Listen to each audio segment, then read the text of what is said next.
If you're a girl with ADHD and you're also praying for God to bring you a future husband, you might also have anxious attachment style.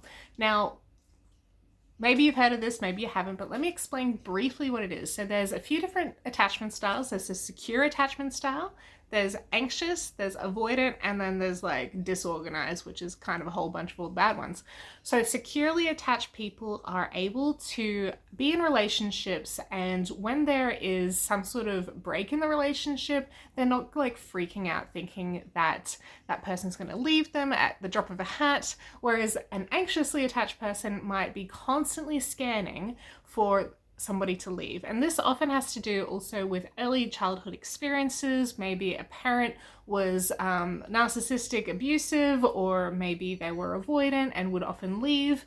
And like, there's all sorts of different reasons for that. But you as an ADHD girl praying for a future husband might be experiencing insecure attachment, anxious attachment.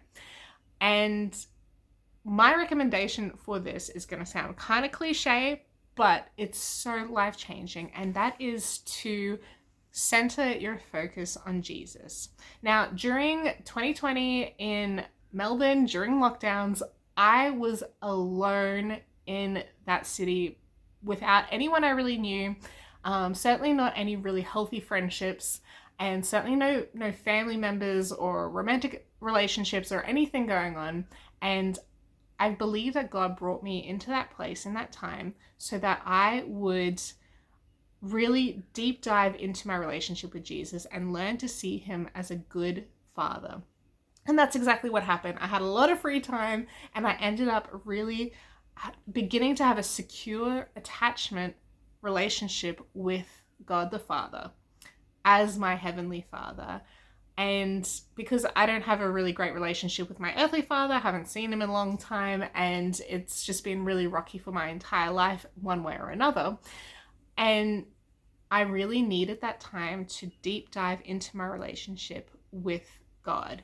And so if you are experiencing insecure attachment, where you're anxiously attached, where you're constantly scanning, I would really recommend that you pray about this and ask God to help you to have a secure attachment with God the Father and grow in that before you do anything else relationship-wise. I'm going to be talking more about this topic, so if this is interesting to you and you want to hear more about ADHD and Christian relationships, follow along, maybe share this with a friend, certainly like and leave me a comment. I love hearing your comments. So yeah, I'll see you around the next one. Bye guys.